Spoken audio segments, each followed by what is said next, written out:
오늘 설교의 제목은 회개의 세례를 받으러 오시는 예수님이라는 제목으로 말씀을 나눌 겁니다. 회개의 세례를 받으러 오시는 예수님이라는 제목으로 말씀을 나눌 겁니다. 딱 대강절에 읽을 만한 말씀입니다. 예수님이 이제 나타나셔요. 오늘 우리가 읽은 본문에 보면 예수님이 드디어 첫 등판입니다. 우리가 마태복음 1장에서부터 예수 이름에 나왔어요.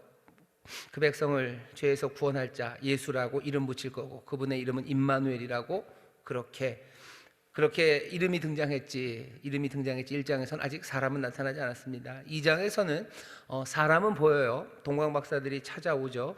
그래서 황금과 유향과 모략을 드립니다. 아기라고 표현이 됐어요. 그 아기가 모친 마리아와 함께 있습니다. 마태복음 2장엔 예수님이 나오기는 나와요. 하지만 대사가 없으셔요. 아무 말이 없으시죠. 뒤에 보면 애굽으로 갔다가 다시 나사렛으로 가십니다. 나사렛 사람이라 칭하리라 하심, 그것을 이루려 함이니라. 여기도 마찬가지예요. 예수님은 보입니다. 하지만 아무 말씀은 없으셔요. 오늘 우리가 읽은 본문 3장에 오늘 읽은 본문에서부터 예수님이 등장하시는 것으로 그치지 않고요, 예수님이 드디어 말씀을 하시기 시작합니다. 그러니 어떻게 보면 예수님의 첫 등판입니다. 뭔가 첫 등판이에요. 첫 등판이 마태복음에서 예수님이 처음으로 하신 말씀이 뭔지 여러분들이 찾아보신다면 여기 15절입니다. 이제 허락하라. 우리가 이와 같이 하여 모든 의를 이루는 것이 합당하니라. 이같이 하여 모든 의를 이루는 것이 합당하다라고 하시며 자기의 등판을 알리십니다. 여러분들 뭔가 첫 등판이 인상적인 사람들이 있습니다. 여러분들의 평생에 어떤 처음 나타날 때 충격적으로 나타난 사람들이 누군지 생각해 보시면 각각이 다 다르실 텐데요, 저는 딱 두 사람입니다. 하나는 첫 번째 등판이 굉장히 인상적이었던 사람은요, 기억하실래나 모르겠는데 돌아가셨어요. 이주일 씨입니다. 이주일 씨가 첫 등판이 인상적이었습니다. 프로그램이 생각 안 나는데 눈을 열면서 운명하셨습니다 했는데 자기 눈을 열고 운명하셨습니다 하면서 그 코미디 프로그램에서 어마어마하게 첫 등판을 했었던 게 기억이 납니다. 제가 알고 있는 첫 번째 또 다른 충격적인 등판은요, 테니스 좋아하시는지 모르겠는데 샘프라스라고요, 미국 테니스 선수가 하나 있어요. 피트 샘프라스라고. 샘프라스가 US 오픈에서 결승을 치는 게임이 굉장히 충격적이었습니다. 그때 이반 랜들이라고요, 이렇게 코 크고 테니스 잘 치는 사람 하나가 있었어요. 근데 샘프라스가 그냥 10대 때 나와가지고요, 여드름이 여전히 있는 것 같은 곱슬머리 아이 하나가 랜들이라고 어마어마한 선수 하나를 완전히 농락을 시켰어요. 랜들이 거의 패닉입니다. 어쩔 줄을 모르고 분나고 그냥 절망하고 그러는 모습이 그 중계에 잡혔었습니다. 그래서 처음 등판하고 처음 나오는 것 같은데 그렇게 충격적으로 나오는 사건들이 기억이 납니다. 여러분들도 아마 그런 사람들이 있을 거예요. 오늘 여기 우리가 만나는 예수님도요, 굉장히 충격적으로 우리에게 옵니다. 적어도 이 일에 가장 가까이서 목격한 요한에게는요, 예수님의 등장은 너무나 충격적이었어요. 이건 경악할 만한 일로 예수님을 만나게 됩니다. 왜 그런지 보시죠. 11절 보셔요. 나는 너희로 회개케 하기 위하여 물로 세례를 주거니와. 요한이 하는 말입니다. 나는 너희에게 물로 세례를 주는데요, 이 물로 주는 세례는 회개케 하기 위하여 주는 세례입니다. 그러니까 회개가 다 끝나고 너희가 이제 회개가 뭐가 정결하게 됐다, 새 사람이 됐다라는 징표로 세례를 주는 것도 아니고, 물로 세례를 받으면 너희가 깨끗해진다라는 것도 아니에요. 거기 보면 회개케 하기 위하여 물로 세례를 준대요. 헬라어로 보면요, 여기도 모든 세례들은 다 에이스, 그래서 인투입니다. 회개 안으로, 그렇죠? 회개 안으로 집어넣는 거, 돌아서는 것 안으로 집어넣어요. 그렇게 집어넣는다. 그에게는 물 세례를 통해서 물로 세례를 줌으로써 사람들을 회개 안에 거하게 하는 거예요. 자기가 계속해서 돌아서는 그 삶을 바꾸는 시도죠. 물로 세례를 줌으로 너희로 회개케 하기 위하여. 그러니 계속해서 회개하는 삶을 살도록 하려고 회개의 삶을 통해서 오시는 하나님의 나라, 그 나라 준비하도록 요한이 지금 세례를 주는 겁니다.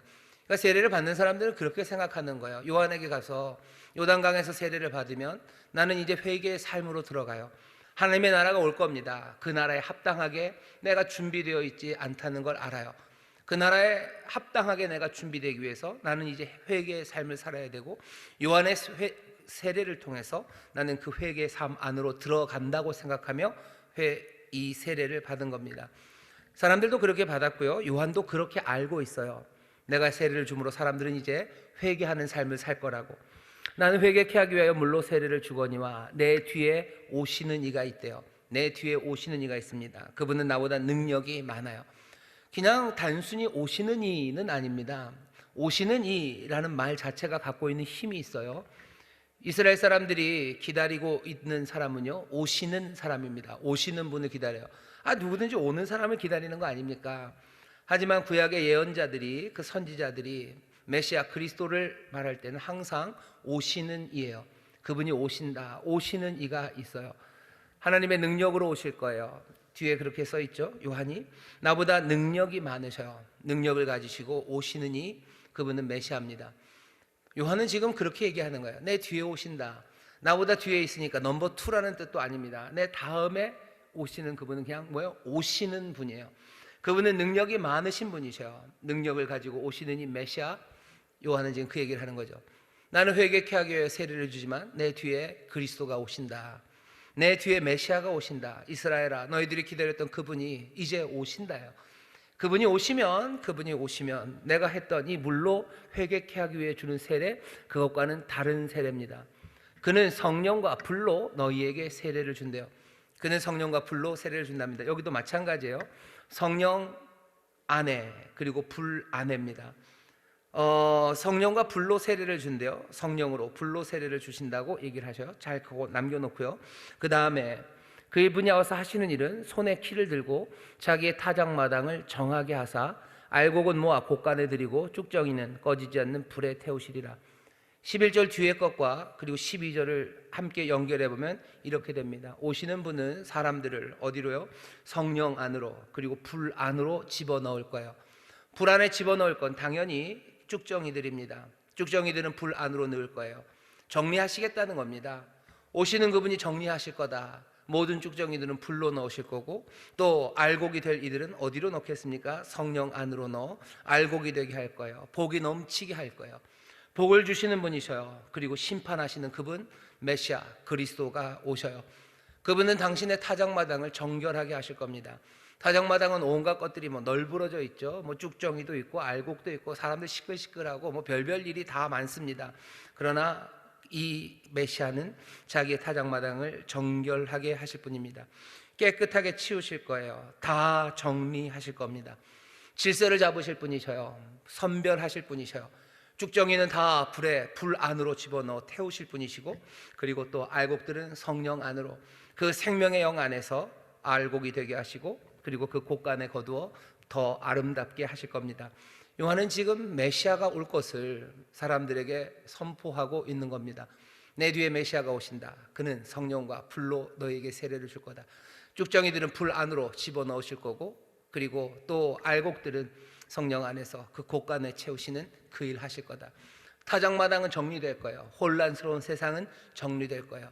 이게 뭔지 모르는 그 애매한 세상들, 그냥 악과 선이 뒤범벅이 되어서 분간이 안 되는 세상, 그 세상을 정말로 정갈하게 정리할, 모든 문제를 정리할, 세상을 정리할 그분이 오신다고 지금 선포하고 있는 겁니다.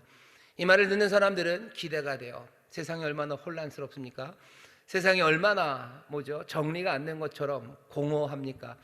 창세기 그 일과 비슷합니다. 창세기 하나님이 세상을 만드실 때 땅이 혼돈하고 공허해요. 그리고 흑암, 그 어둠은 깊음 가운데 있습니다. 어둠이 깊어요. 그리고 혼돈하고 공허합니다. 이제 그리스도가 오셔서 이 모든 혼돈을 정리하실 거예요. 정리하실 거예요. 사람들은 자기 마음대로 주장할 수 없어요. 타작마당에서 시끌시끌 하던 사람들, 시끌벅적하게 소리치던 사람들, 이제 더 이상 소리치지 못합니다. 타작마당에 주인이 오셔서요. 주인이 오셔서 그 모든 것들을 정리할 겁니다. 창조의 일은 그런 거죠. 빛이 있으라 하시고 나서 나누십니다. 궁창을 나누셔요. 하늘과 땅으로 나누셔요. 혼돈하고 뒤섞여 있던 것들을 구별하시고 그 구분한 것에 생명으로 채워 넣으십니다. 타작마당을 정리하셔요. 그리고 거기에 채워야 되는 것들은 하나님의 영으로 생명 가득하게 하시고, 쓸데없는 것들은 다 정리하실 거예요. 새로운 세상이 열릴 겁니다. 하나님의 새 창조가 이루어질 겁니다. 요한은 지금 창조의 역사를 기대하고 있어요. 메시아가 오셔서 세상을 바꾸신다. 메시아가 오셔서 이 혼돈을 끝내신다. 메시아가 오셔서 사람들의 아우성과 모든 시끌벅적함을 몽땅 다 잠재우시고 제대로 된 세상, 그 질서, 새로운 창조의 세상을 만드실 거라고 지금 그렇게 선포하는 겁니다. 사람들은 알아들어요. 어서 오셔야죠. 메시아가 오신다면 맞아요. 그러니 이 사람들이 요한에게 달려나왔던 겁니다. 오실 거예요. 오신다는 이가 이제 오셔요. 그러니 우리는 회개하며 기다려.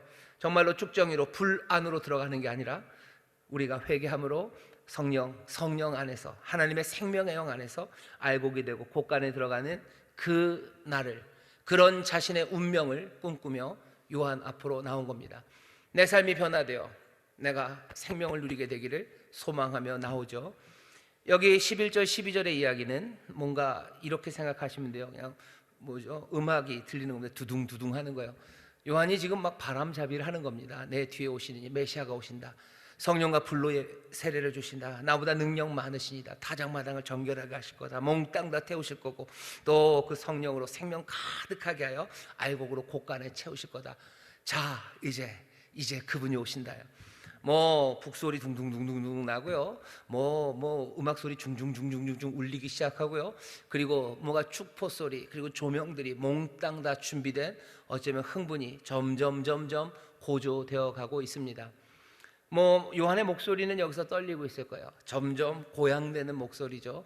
세상에 있는 모든 소리를 담을 만큼 그 크고 어쩌면 웅대한 가슴으로 지금 이 일을 소개하는, 어쩌면 가장 위대한 MC가 여기 지금 서 있는 세례 요한입니다. 요한이 모든 선지자 중에서 가장 위대하대요. 왜죠? 예수님 가장 위대한 분 바로 앞에 있기 때문이에요. 바로 앞에 있으니 제일 위대합니다. 늘 그렇죠. 여러분들 뭐죠? 가요 무대, 요새도 가요 무대 하나요?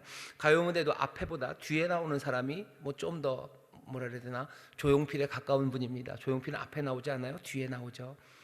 뒤에 나오실 바로 그분, 진짜 그 주인공, 바로 그 앞에 있는 요한이에요.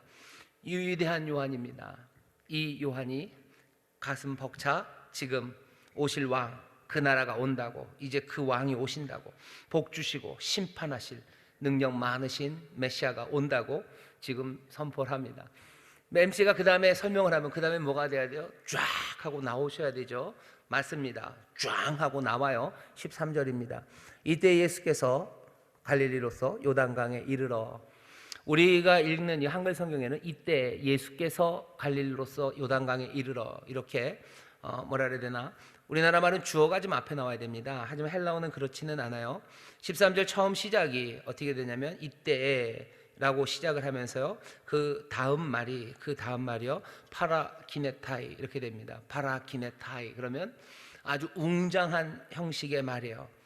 이르르신다, 오신다요. 표현하기가 굉장히 좀 어렵죠. 등장하신다, 뭐 이렇게 하면 돼요. 등장하신다, 드디어 등장하셔요. 두둥 등장하신다요.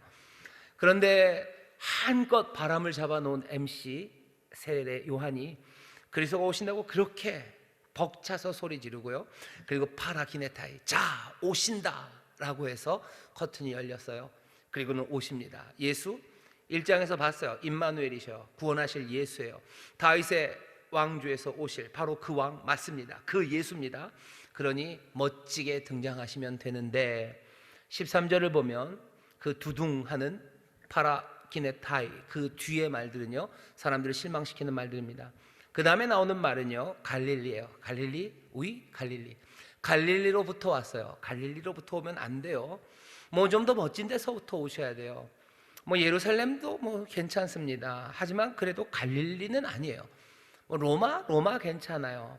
아니면 훨씬 더 위대한 도시가 있었으면 더 좋았을 텐데, 그래도 그 근처에 있을 만한 여러 도시들 가운데 갈릴리는 아닙니다. 하다못해 가버나움만 돼도 괜찮을 뻔했는데 갈릴리에서 오신대요. 갈릴리라는 이름은요 뭐 아름다운 동네이긴 하지만 좀 천한 동네입니다. 나사렛에서 위대한 게 나올 수가 없어요. 나사렛 그 옆 동네, 그 훨씬 더 큰 지역이 갈릴리인데요, 갈릴리에서 온다고? 그냥 입맛이 찝찝한 거예요. 갈릴리에서 어디로 오십니까? 갈릴리에서 요단강으로 오셨어요. 오셔야 되는 게 꼭 요단강일 필요는 없습니다. 요한도 이제 그분이 오신다 할 때 자기가 있는 요단강으로 올 거라고 생각하지 않았을 겁니다. 오신다면 어디로 와야 돼요? 그 중에 하나 예루살렘이죠. 그분은 예루살렘으로 오셔야 돼요. 아니면 뭐 로마로 오셔야 돼요. 온갖 거대한 도시 그리로 오셔야 돼요. 거대한 도시에서 거대한 도시로, 찬란한 도시에서 찬란한 도시로, 메시아에 합당한 그 영광과 위엄 가득한 그곳으로부터 와야만 합니다. 아니, 그렇게 오실 것이 기대가 됩니다. 그런데 갈릴리에서 요단강으로 오셔요. 갈릴리에서 요단강으로 옵니다. 요단강에 와서 요한, 세례 요한한테 MC한테 어깨 툭툭 두들겨 주러 오신 것도 아니에요. 뭐라 그러셔요? 요한에게 세례를 받으려 오십니다. 세례를 받으면 안 돼요. 세례를 받으면 안 됩니다. 왜? 요한이 베푸는 세례는 회개케 하기 위한 세례 아닙니까? 회개할 수 없는 사람들, 어쩌면 죄의 삶을 살아가고 있던 그 사람들, 심판을 앞에 놓은 그 사람들이 받아야 되는 게 이 회개에 이르는 요한의 세례입니다. 근데 예수님이, 메시아가, 그리스도가 요한에게 세례를 받기 위해서 옵니다. 이건 놀라운 얘기예요. 이러면 안 돼요. 그런 요한이 말리는 거죠. 14절입니다. 요한이 말려 가로되 내가 당신에게 세례를 받아야 할 터인데 당신이 내게로 오시나이까. 이건 아니지 않습니까? 좀 당황스러워요. 요한은 알아봅니다. 예수님, 그 임마누엘이 바로 우리가 기다렸던 그리스도, 그 메시아임을 요한은 알아본 게 분명해요. 그러니 14절처럼 말려 가로되 내가 당신에게 세례를 받아야 할 터인데 당신이 내게로 오나이까 라고 말을 하는 거겠죠. 알아봅니다. 내 뒤에 오신다고 했던 메시아 맞아요. 이분 예수님 맞아요. 하지만 이렇게 오시는 건 아니에요. 이렇게 오시면 안 돼요. 여기로 오시면 안 돼요. 거기로부터 이리로 오시면 안 돼요. 오셨다고 해도 여기 세례를 받으러 오시면 안 되는 거예요. 왜? 자기의 예상과는 너무 다릅니다. 그러니 당황스러운 겁니다. 그분이 오신다고, 메시아가 오신다고 그렇게 소리 질렀어요. 그렇게 외쳤습니다. 세상을 구별하실 분이요, 모든 난장판을 정리하실 분입니다. 좋은 알곡만 남게 하실 그분이 이렇게 오시면 안 되는 거죠. 위대한 지도자는 이렇게 오면 안 됩니다. 메시아는 이렇게 오면 안 됩니다. 살아계신 하나님, 어쩌면 살아계신 하나님 자신이실 텐데 이렇게 오시면 안 돼요. 열렬한 환호 가운데 와야 돼요. 박수 갈채 가운데 와야 돼요. 그 크고 아름다운 영광 가득하게 오셔야 됐어요. 요한도 그렇게 생각하는 겁니다. 요단강에 내가 있는 곳에 오시면 좋겠지만 꼭 그래야 될 필요 없죠. 좀 더 멋지고 근사한 곳, 그곳에서 오셨어야 되죠. 요한이 기대한 것이 아닙니다. 그러니 당혹한 거예요. 당황스럽습니다. 세례를 받으러 오신다니 대체 왜 그러시는 겁니까? 예수님은 첫 등판이 어떻게 나타나요? 세례를 요청하는 예수로 나타납니다. 첫 등판, 피터 샘프라스만 해도요, 이렇게 나타나지 않았어요. 이주일씨만 해도 이렇게 나타나지 않았어요. 그런데 이 땅의 메시아 그리스도 하나님의 아들은 세례를 받으시겠다고 요한에게 세례를 청하며 오십니다. 이게 도대체 무슨 일일까? 사람들은 상상하지 못해요. 어쩌면 오늘 우리에게도 다시 한번 우리가 알고 있는 예수, 우리에게 오시는 임마누엘에 대해서 다시 한번 생각하게 합니다. 우리의 삶의 그리스도가, 그리고 메시아가 오시기를 간절히 바라요. 근데 메시아의 등장은, 주가 우리에게 오시는 그 오심은 세례를 요청하는 예수로 우리에게 오십니다. 눈앞의 모든 것들을 심판하고 쓸어버리신 하나님, 그렇게 올 것 같았는데 그렇게 오시지 않았어요. 우리에게 오시는 예수님은 오늘 여기 정말로 심판의 직면에서, 이제 하나님의 나라가 오고 하나님이 심판하신다니 그 심판의 직면에서 회개할 필요가 있는 사람들, 그 연약하고 가슴 떨리는 그 사람들과 자신을 동일시하며 요단에 오시는 거예요. 우리와 같이 되셔서요. 임마누엘은 그냥 우리 옆에 계신 분이 아니십니다. 찬란한 영광, 빵빠레 그 위에 할로가 여기 빛이 있고, 예수님이 가는 곳마다 하늘에서 하이라이트가 쭉쭉 오고 천사들 옆에서 날아다니며, 그 예수님이 우리 옆에 계신 게 아니에요. 우리와 함께 하시는 임마누엘은 우리의 운명을, 어쩌면 우리의 연약함을 몽땅 다 함께 하시고 우리와 같이 되신, 우리가 되신 그 예수님으로 우리 옆에 와 계십니다. 하나님이 우리를 어떻게 사랑하시는지, 하나님의 구원이 우리 가운데 어떻게 이루어지는지, 오늘 이 본문이 우리를 깜짝 놀라게 해요. 당혹스럽게 합니다. 우리가 예수님에게 바라는 게 도대체 뭔지 잘 생각해 보셔요. 영광 많으시고 앞에 빵빠레 고적대 갖다 놓으시고 천사들의 능력과 권위, 그리고 타작마당을 쓸어버리는 그 권세의 바람들, 그것들을 휘날리면서 정말로 심판하시고 쓸어버리시는 하나님, 그 하나님으로 우리 옆에 계신지, 아니면 우리의 임마누엘은 오늘 본문이 말하는 것처럼 정말로 심판의 측면에서 떨리는 마음으로 내가 그래도 회개해야 되는데 하는 생각, 그 생각으로 요단강을 향해서 어쩌면 뚜벅뚜벅 걸어오는 그 사람들, 그 사람이 되어서 우리 가운데 오시는지. 예수님의 첫 등장입니다. 예수님의 첫 등판은 사람들을 경악하게 합니다. 왜 이래야 됩니까? 왜 이래야 됩니까? 요한이 묻는 거죠. 예수님이 거기에 대해서 침묵만 하진 않으셔요. 예수님의 대답입니다. 예수님이 이렇게 대답하셔요. 15절입니다. 예수께서 대답하여 가라사대 이제 허락하라. 우리가 이와 같이 하여 모든 의를 이루는 것이 합당하니라.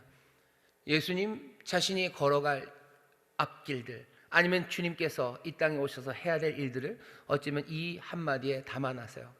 이와 같이 할 거래요. 이와 같이 할 거다. 이와 같이 하여 뭐예요? 모든 의를 이룰 거예요. 당연히 이 모든 의는 나중에도 뭐 얘기했지만 내 의가 아닙니다. 내 계획과 내 생각이 아닙니다. 이 모든 의는요, 모든 것의 모든 것이 된 하나님, 하나님의 의죠. 아버지의 의를 이룰 거예요. 아버지의 긍휼하신 뜻을 이룰 거예요. 아버지 하나님의 공의로우시고 자비로우시고 그 긍휼 많으신 그 뜻, 그 의를 이루어 가실 거예요. 거기에는 죄인을 향한 구원의 놀라운 메시지가 있어요. 아무것도 아닌 인생들 하나님의 백성으로 부르시는 하나님의 광대한 사랑이 거기에 있어요. 그 모든 의를 어떻게 이룰 겁니까? 이같이 하여 이루실 겁니다. 이같이 하여예요. 어떻게? 우리와 같이 되시는 거죠. 우리의 연약함과 함께 하시고, 우리의 떨리는 마음들과 함께 하시고, 어쩔 줄 모르는 안타까움, 그것과 함께 하시며 이 모든 의를 이루러 이 땅에 오셨어요. 예수님께서 어떻게 구원하시는지 보셔요. 하늘에 천군과 천사를 불러내서 뭐 곳곳에 있는 모든 결박들을 풀어라. 그러니 뭐 영화 같은 데 보면 나오죠. 뭐 쫙 가면서 뭐 사람들에게 있는 걸박들 끊으시고 뭐 여기 있는 것들을 다 치유하고 주주주주주 그렇게 하여 모든 의를 이루지 않으셔요. 이와 같이 하여 모든 의를 이루겠다고 예수님 말씀하시는 겁니다. 이제 허락하라. 이제 이와 같이 하여 자기의 백성의 자리, 자기 백성들의 자리를 취하시겠다는 거예요. 그들의 회개에 동참하시겠다는 거예요. 그들의 삶을 사시겠다는 거예요. 그들의 죽음, 그 죽음을 감당하시고 그 죽음으로 죽으시겠다는 거예요.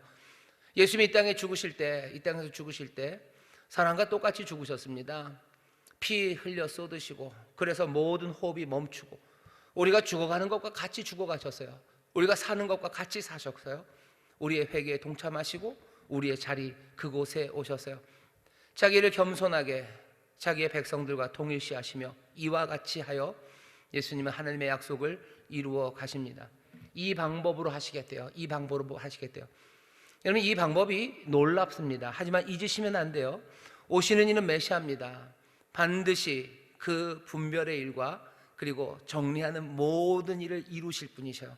그런데 그분은 우리의 기대, 우리가 예상했던 것과 전혀 다른 방식, 이와 같이 하여 모든 일을 이루시겠답니다.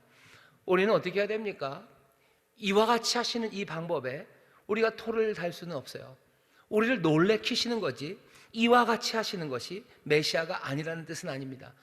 사람들은 어쩌면 자기들의 기대처럼 메시아가 왔으면 메시아를 받아들였을 겁니다. 왜 아니겠습니까? 그런데 이렇게 오시는 예수님, 이렇게 오는 메시아를 사람들이 받아들이기는 너무 어려워요.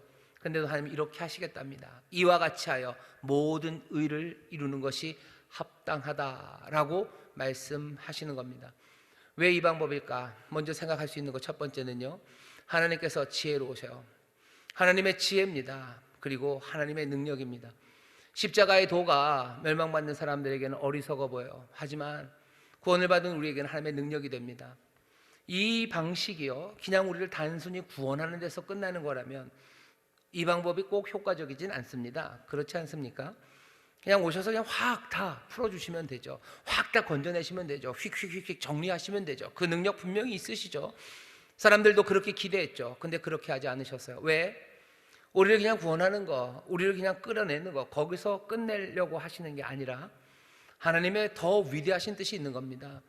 우리를 죄에서 건져내시고 그걸로 끝내려고 하시는 거예요? 아니요. 하나님은 로마서에서 바울이 얘기하는 것처럼 우리를 하나님의 형상으로, 아들의 형상으로 우리를 그 영광 가운데로 인도하시려고 하는 거예요.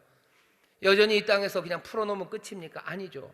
풀어놓은 인생들, 여전히 육신 가운데 있는 그 사람들이 정말로 하나님의 아들의 위대한 삶을 살아가기 위해서 주께서는 우리와 함께 하시며 그 위대한 길을 걸어가는 그 본을 우리에게 보이시는 겁니다. 육체를 가진 사람들은 위대한 삶을 살 수 있습니까? 예수님 보시라는 거예요. 떨리는 마음으로 살아가신 분이셔요. 우리도 떨리는 마음으로 삽니다. 우리는 그러면 이 떨리는 연약함이 위대함을 만들 수 없습니까? 아니요, 우리는 위대함을 만들 수 있어요. 그리스도가 우리와 하나가 되신 그분이 그 귀한 생명, 그 삶을 우리에게 증거하시고 우리에 앞서서 가시며 여전히 우리를 부르고 계시는 겁니다. 예수님 얘기하시는 거, 이와 같이 하여 모든 의를 이루는 것이 합당하다. 그러니 요한이 허락합니다. 요한이 허락해요. 왜 이런 일을 하실까? 왜 이래야 될까? 여기서 끝나지 않아요. 이야기는 여기서 끝입니까? 아닙니다. 앞으로도 긴 마태복음이 남았어요. 저녁 때마다 오십시오. 마태복음 쭉 읽어가면서 예수님이 무슨 일을 도대체 하시는지, 하나님이 도대체 무슨 이유로 이 일을 이루셨는지 하나씩 하나씩 읽어가면서 더 확인될 겁니다. 하지만 나중에 얘기하겠다 그러면 너무 무책임하죠. 여기 오늘 본문에도 충분한 힌트를 주십니다. 왜 이렇게 하셨는지, 이렇게 하심으로써 백성들이 기대했던 그 구원의 역사, 메시아의 일은 이루어낼 수 있는지. 16절입니다. 예수께서 세례를 받으시고 곧 물에서 올라오실새 하늘이 열리고 하나님의 성령이 비둘기같이 자기 위에 임하심을 보시더니 하늘로서 소리가 있어 말씀하시되 이는 내 사랑하는 아들이요 내 기뻐하는 자라 하시니라. 예수님이 물에서 나오셔요. 그리고서 일어난 이 간단한 사건 하나가 도대체 예수님께서 우리와 같이 되시는 이와 같이 하여 어떻게 그 모든 의를 이루어갈 건지 그 그림을 조금 보여줍니다. 먼저 물에서 나올 때 비둘기처럼 성령이 임해요. 물에서 나오는데 성령이 임한다. 그런 일이 있었나 보네. 물론 그런 일이 있었으니까 마태가 지금 그렇게 써놨겠죠. 하지만 물에서 나올 때 하나님의 영 성령이 그 위에 임한다는 건 이건 특별한 의미가 있습니다. 에스겔서 39장 27절부터 29절까지 말씀은 그런 내용들이 있어요. 이스라엘이 홍해를 건너요. 홍해를 건너 출애굽 때 하나님의 영을 그들에게 부으셨대요. 출애굽기에는 그런 얘기 안 나옵니다. 다시 한번, 출애굽기에 이스라엘 백성들이 홍해를 건널 때 하나님의 영이 그들에게 부어졌다 그런 얘기는 없어요. 하지만 에스겔 선지자의 말에는 있습니다. 그러니 사람들은 그렇게 이해하고 있어요. 그 홍해를 건넜던 사람들은 몰랐어요. 그리고도 꽤 오랜 시간 몰랐어요. 거의 홍해를 건너고서 한 800년, 900년쯤 후에 에스겔 선지자를 통해서 얘기하셔. 홍해를 건널 때, 이스라엘이 홍해를 건널 때 내가 하나님의 영을 부으셨다고. 하나님의 영을 부으셨어요. 홍해를 지나 그 물에서 나올 때 이스라엘 사람들은 하나님의 영이 채워집니다. 오늘 여기 같은 이야기예요. 예수님께서 물에서 나오실 때 성령이 임해요. 마태가 이 이야기를 쓴 건 사람들이 다 그러죠. 마태복음 유대인들에게 전해지는 그런 복음서일 거라고. 왜냐하면 유대의 성경, 구약 성경을 잘 아는 사람들, 그 풍속을 잘 아는 사람들이 마태복음을 이해할 수 있을 거라고. 물에서 나옵니다. 그리고 성령이 그 위에 임해요. 무슨 얘기죠? 여기 이스라엘이 있다는 거예요. 여기 이스라엘이 있습니다. 근데 전과는 달라요. 하나님의 성령, 하나님의 바람, 하나님의 숨결이 새로운 방식으로 여기 예수에게 임합니다. 옛 이스라엘, 하지만 이제는 새로운 이스라엘이에요. 이스라엘에게 맡겨진 바가 뭐냐면요, 많은 민족에게 복을 주기 위해서 하나님이 택하신 아브라함의 자손입니다. 세상을 복되게 하시리에요. 세상을 복되게 하시립니다. 세상에 하나님의 복을 주실 분이에요. 온 이스라엘, 그 이스라엘을 어쩌면 대표하는, 아니면 이전에 이스라엘이 그림자였다면 참 이스라엘이 여기 있어요. 네 자손으로 모든 민족이 복을 얻게 하겠다는 그 아브라함에게 주셨던 그 약속에 생생한 실현이 지금 여기 있다고 마태는 말하고 있는 것 같아요. 우리와 같은 분으로 오셨어요. 세례를 받아야 될 만큼 떨리는 마음, 그 사람들과 하나가 되셨어요. 하지만 이 사람을 통해서 하나님의 위대하신 오래된 그 은혜의 약속이 이루어진다고 지금 얘기하는 겁니다. 약속을 이루실 분이에요. 약속을 이루실 분입니다. 그게 끝은 아닙니다. 예수께서 세례를 받으시고 물에서 올라오실새 하늘이 열리고 하나님의 성령이 비둘기같이 내려 자기 위에 임하심을 보더니 하늘로서 소리가 있어 말씀하시되 이는 내 사랑하는 아들이요 내 기뻐하는 자라. 그냥 이 얘기가 있었겠죠. 그러니까 기록했겠죠. 내 사랑하는 아들이다. 뭐 사랑하시니까, 하나님이 사랑하시니까 사랑하는 아들이라고 얘기했을 겁니다. 하지만 이것도 뭐 소위 말하는 얼루전이에요. 이것도 지칭하는, 우리에게 떠올리게 하는 바가 있습니다. 하나님이 전에 내 사랑하는 아들이다 라고 부른 적이 몇 번 있습니다. 그 중에 하나가 언제예요? 예레미야서에 있습니다. 예레미야서 31장 20절에 보면 하나님이 이스라엘을 부르실 때 내 사랑하는 아들이다 라고 불렀어요. 이스라엘, 내 사랑하는 아들. 뭐 에브라임을 부를 땐 그러죠. 내 사랑하는 장자, 내 큰아들 에브라임이다. 여기 이스라엘 족속들, 내 사랑하는 아들이에요. 내 기뻐하는 자입니다. 여기 있는 이 말씀, 기뻐하는 사람, 누구에 관한 이야기죠? 고난받는 종에 관한 이야기예요. 이제 이 이스라엘, 참 이스라엘인 이 예수님은 어떻게 할까요? 이사야에서 나왔던 그 고난받는 종의 모습으로, 고난받는 종의 모습으로 많은 사람들에게 복을 가져다 주실 거예요. 영광의 팡파레와 그리고 환호와 갈채 가운데 능력으로 행하지 않아요. 이전부터 얘기해놨어요. 이스라엘이 자기들의 고난으로 세상을 복되게 하는 것처럼 여기 있는 참 이스라엘이신 예수는 어떻게 해요? 정말로 고난 그리고 그 십자가를 통해서 하나님의 복을 많은 사람들에게 전해줄 하나님의 그 의를 이루실 분이라고 처음 시작서부터 예수님이 가실 길들 그리고 걸어가야 되는 그 운명을 지금 선포하고 있는 겁니다. 성령은 비둘기처럼 내려요. 이건 좀 추가되는 거죠. 비둘기처럼 내립니다. 비둘기는 평화의 상징이에요. 이제는 우리나라에서는 더 이상 평화의 상징이 아닌 게 되어버렸지만 비둘기는 평화의 상징입니다. 그 심판이 폭력으로 이루어지지 않을 거예요. 전쟁이나 징벌 그것 아니라 평화를 통해서 예수님이 이 일을 이루실 겁니다. 오늘 우리가 읽은 짧은 본문 3장 11절부터 17절까지는 우리에게 예수님을 보여줘요. 예수님이 어떤 분인지 보여주십니다.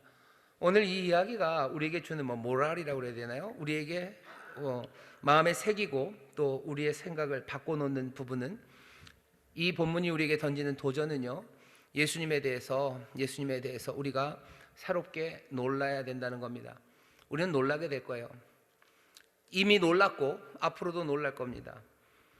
예수님은 우리의 계획을 성취하러 오신 분이 아닙니다. 우리를 구원하실 거라고 생각하면서요, 우리의 구원에 대한 계획을 내가 세우고 있어요. 내 삶은 이렇게 되면 구원될 거예요 라고 생각합니다. 그런데 예수님은 우리의 계획을 성취하러 오신 게 아닙니다. 하나님의 계획을 성취하러 오셨어요. 그리고 하나님의 계획은 우리의 계획과 늘 다릅니다. 늘 달라요. 왜 그런지 아셔요? 하나님의 생각은 우리의 생각보다 높아요. 하나님의 미련한 것이 사람의 가장 지혜로운 것, 그것보다도 더 지혜로우셔요. 여러분들, 메시가 공을 차는 것과 제가 공을 차는 것이 한 번이라도 같을 수가 없습니다. 그냥 달라요. 아무리 흉내를 내도 다릅니다. 제가 메시랑 똑같이 공을 좀 찰 수 있다면 여기 없겠죠. 하나님이 계획이 우리의 계획과 다르기 때문에 예수님이 성취하시는 일은 늘 우리의 계획과는 다릅니다. 예수님 우리의 기대를 충족시키기 위해서 오시지 않았어요. 우리를 사랑하시고 우리를 구원하시고 우리에게 가장 좋은 것 주시려고, 그 복 주시려고 오신 건 분명하지만 우리의 기대를 충족시키러 오신 건 아닙니다. 우리의 기대가 아니라 하나님의 기대를 충족시키러 오신 거예요. 그러니 여러분들 안심하십시오. 그리고 즐거워하십시오. 내 계획과 내 기대가 이루어지지 않았다고 한탄하지 마셔요. 늘 우리의 계획과 기대보다 더 크고 더 선하고 위대한 것들을 계획하시고 기대하시는 하나님, 우리 아버지의 계획과 기대를 우리 예수님께서 충족시키시고 성취시키러 이 땅에 오셨기 때문이에요. 그러니 우리는 늘 놀라게 될 겁니다. 내 생각 넘어서요, 내가 계획한 거 그거 훨씬 더 멀리, 훨씬 더 풍성하게. 하지만 적어도 내가 계획한 것과 기대한 것 그거 다르기 때문에 우리는 당황할 수밖에 없습니다. 개그 프로그램에서 그러죠. 당황하셨나요? 그러죠. 우리에게 늘 하는 말이에요. 우리가 늘 들어야 되는 말입니다. 예수님이 우리의 삶에서 역사하실 때, 예수님이 우리에게 요구하실 때 우리는 늘 당황합니다. 늘 당황하는 거예요. 예수님이 제자들을 부르실 때도 마찬가지였어요. 세리가 세관에 당연히 앉아 있습니다. 세관에 앉아 있는 세리에게 예수님 뭐라 그러셨어요? 너 그냥 나를 따르라 하시죠. 그거 당황스러운 겁니다. 세리로서 살아가면서 내 죄책감을 용서하신다고 얘기하시면 좋을 것 같아요. 너 세리지만 네 마음에는 그래도 민족을 향한 뜨거운 마음이 있구나 라고 얘기하시면 괜찮을 것 같아요. 아니 그것도 아니라면 너 민족에 대한 그 배신을 하면서 어떻게 사니? 너 그렇게 살면 안 된다 라고 얘기하셨으면 세리도 마태도 그냥 그런가 보다 라고 그랬을 거예요. 하지만 예수님은 정말 당황스럽게요, 세관에 앉아있는 그 세리에게 뭐라고 그러시는 거예요? 너 나를 따라오라고 얘기하는 거예요. 다 두고 나를 따라와라. 마태에게는 그런 생각이 없었어요. 그런 계획 없었습니다. 그런 기대 없었어요. 근데 부르십니다. 우리가 잘 아는 삭개오도 마찬가지. 삭개오는 예수님 한번 그냥 보러 간 거예요. 예수님 잘 보면 되는 거예요. 그냥 보면 됩니다. 보면 된다 생각하고 뽕나무 위로 올라갔죠. 예수님 어떻게 하십니까? 한번 힐끗 보더니 너 나 잘 봤니? 각도, 좋은 각도 만들어줘. 사진 찍었니? 그리고 지나가지 않으셨어요. 삭개오를 보시고 삭개오야라고 부르십니다. 깜짝 놀라요. 주님이 나를 부르실 거라고 생각하지 않았어요. 내 이름을 아시고 부르셔요. 그러더니 뭐 내려오랍니다. 내려오랍니다. 내가 오늘 네 집에 가야 되겠다라는 이야기를 하셔요. 당혹스럽죠. 자기의 계획과 기대, 그것과 전혀 다릅니다. 물고기를 잡던 사람들도 마찬가지예요. 고기를 잡던 그 사람들이 고기 많이 잡게 해주셨어요. 오, 좋아요. 그냥 대충 따라다니다 보면 뭐 고기도 많이 잡고 즐겁겠네. 하지만 예수님은 그렇게 하지 않으셨어요. 내가 너로 사람 낚는 어부되게 할 거다. 너희들 나를 따라와라 그랬대. 모든 그 어구들을 다 놓고 주님을 따릅니다. 주님의 계획, 그 계획은 우리의 생각, 우리의 계획과는 다릅니다. 심지어는 예언자들조차도, 여기 있는 이 사람 세례요한, 가장 위대한 선지자였다는 세례요한조차도 예수님이 하시는 일을 오해하는 거예요. 예수님이 하시는 일, 예수님이 우리에게 주시는 명령에 그럼 그렇지, 그럴 줄 알았다, 그렇게 말하는 경우는 많지 않습니다. 예수님 우리를 깜짝 놀라게 하셔요. 우리가 기대하는 거 그대로 움직이지 않으십니다. 짓궂으셔서 약간은 뭐 그런 유머 감각이 있으셔서 그렇기도 하지만 그 생각이 너무 크고 너무 위대하기 때문에 우리의 기대, 그것과는 늘 다르게 움직이십니다. 어떻게 하셔야 돼요? 그분의 말씀 잘 들으셔야 돼요. 잘 들으셔야 돼요. 그분이 움직이는 움직임 세심하게 보셔야 돼요.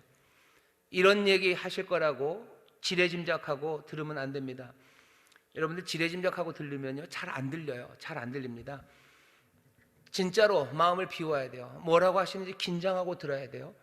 그분이 움직이신 움직임을 내가 다 알 거라고 생각하고 보지 마셔요. 그렇게 되면 예수님이 어떻게 움직이시는지 보이지 않습니다. 잘 들으셔요. 그분이 하는 것 세심하게 보셔요. 우리의 기대와 우리가 예측했던 것과 벗어난다 할지라도 우리는 이렇게 하면 내 삶의 갈망이 채워지고 내 삶의 기대가 채워질 거라고 생각했는데 예수님이 전혀 다른 것 하실 때 너무 실망하지 마셔요. 주님이 하시는 그 일이 어쩌면 내가 표면적으로 그냥 아주 얄팍하게 기대하고 내가 갈망했던 것 그것보다 훨씬 더 깊은, 훨씬 더 풍성한, 그래서 우리의 진정한 굶주림을 채우시는 그 귀하신 은혜를 우리에게 주십니다. 예수님은 우리의 삶에 놀랍게 등장할 거예요. 깜짝 놀라게 등장할 겁니다. 그래서 우리가 알지 못하는, 아니 깜짝 놀라게 하는 연주로 우리의 귀에 들리게 하실 거예요. 하지만 우리를 놀랍게 만족시키실 주님이십니다. 기대하셔요. 어떤 기대요? 내 기대를 뛰어넘을 기대예요. 전혀 내가 당혹스럽게 만드실 주님이 나를 인도하실 기대입니다. 내가 생각한 대로 주님이 갈 거라고 생각하지 마셔요. 하지만 두려워하지 마십시오. 깜짝 놀라게 하시는 주님은 깜짝 놀라도록 우리를 만족시켜 가실 겁니다. 그 믿음으로 주를 따르셔요. 내가 늘 돌아설 거라고 회개의 마음으로, 주를 신뢰하는 믿음으로 내가 주님 인도하시는 대로 따르는 사람들, 당혹스러워도 따르는 사람들, 내가 기대하지 않았던 말씀을 나에게 주셨을 때도 내가 그것을 따르는 사람들, 귀 기울여 그 말씀 분명히 듣는 사람들, 그렇게 들어가기 시작할 때 어쩌면 여기 오늘 이 말씀 가운데서 예수님께서 들으셨던 것처럼 우리도 하늘의 음성을 듣기 시작할 겁니다. 내게 하늘의 음성이 들려요. 아버지의 말씀이 들려지기 시작합니다. 내가 내 계획을 제쳐놓고 주님의 계획, 그것에 복종하는 방법들, 그것들을 배우는 거죠. 오늘 예수님이 하시는 일도 마찬가지요. 예수님도 자신이 메시아인 줄 알았으면 뭐 그 당시 메시아에 대한 기대들이 뭔지 예수님 다 아십니다. 하지만 그렇게 하지 않으셨어요. 이렇게 함으로 모든 의를 이루실 거예요. 왜 이렇게 하십니까? 하나님께서 그렇게 명하셨기 때문이겠죠. 그렇게 해서 의를 이루자라고 말씀하셨어요. 그러니 예수님은 거기에 순종하며 자기의 계획 아니면 사람들의 생각들 그거 다 내려놓고 아버지의 뜻에 복종하며 나갑니다. 그때 하늘이 열려요. 하늘이 열리고 그리고 그 성령이 비둘기처럼 내려오는 것, 그것이 보입니다. 우리가 그렇게 주님을 따르기 시작하고 마음을 다하여 귀 기울여 깜짝 놀랄 준비를 하며 주님께 주목하며 순종하며 나갈 때 하늘이 열려요. 그리고 하늘에서부터 들려지는 하나님의 음성들이 내게 들리기 시작하고 우리의 눈을 여셔서 보는 순간들을 허락하실 겁니다. 하나님의 영광을 보게 하실 거예요. 오늘 우리 낮의 설교처럼 주의 얼굴을 보게 하실 거예요. 주의 얼굴이 보입니다. 주의 얼굴 가운데 보게 되는 정말 참 하나님의 그 얼굴들을 우리로 언뜻 보게 하십니다. 갑작스럽게 보게 하시는 그곳에 하나님 우리 아버지가 계셔요.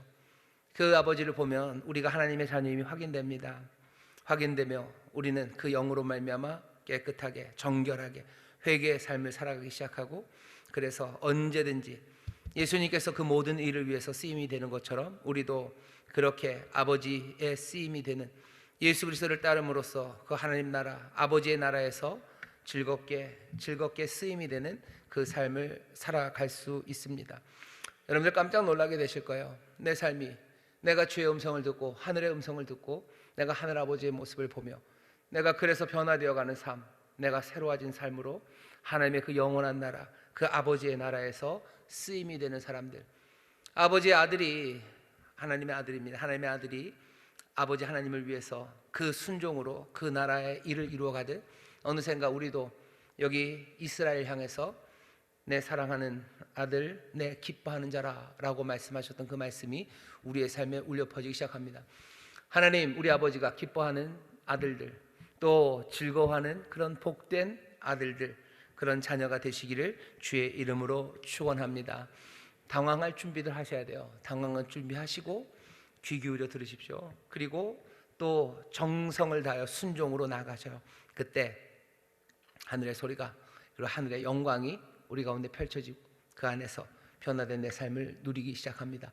오늘 그 귀하신 주님 우리와 함께 하시니, 여러분 오늘 귀 기울여 들을 때 성령의 도우심으로 우리를 향해서 주시는 깜짝 놀랄 말씀 들려주시고 우리의 눈을 열어 우리의 비전, 환상이죠. 성령이 충만하게 하면 환상을 본다 그랬어요. 보는 순간입니다. 보게 하셔요. 영광을 보게 하셔서 우리의 삶을 세상이 바꿔놓을 수 없는 방식으로 그렇게 정결하게 하시고 세상이 변화시킬 수 없는 방식으로 하나님 나라의 쓰임이 되는 하나님의 자녀, 그 자녀의 삶으로 탈바꿈시켜 주실 줄 믿습니다. 기도하겠습니다. 하나님 감사합니다. 우리 주님께서 이 방식으로 모든 의를 이루신다고 하신 그 말씀을 듣습니다. 사람의 방식 아니고 우리의 기대 아닙니다. 하나님의 뜻이 크고 놀라와 정말로 우리의 삶에 하나님의 귀한 것 넘치게 하실 것 우리가 믿사오니 주여, 우리가 기대하는 소리가 들려지기를 기다리는 것 아니라 귀 기울여 말씀하시는 주의 음성, 우리에게 보이시는 그 놀라우신 영광을 보고 하나님 정말로 새롭게 변화되고 하나님의 나라, 그 나라에 합당한 하나님의 자녀들 되게 하여 주옵소서. 오늘 이 밤 성령님 우리와 함께 하여 주시사 우리로 정말로 주의 음성 듣게 하시며 주의 영광 가운데로 인도하실 줄 믿사오니 우리 모두가 다 놀라 찬송하는 밤이 되게 하시고 그 놀라움 가운데 기쁨으로 노래하는 복된 영혼들이 되게 하여 주옵소서. 감사드리며 예수님 이름으로 기도하옵나이다. 아멘.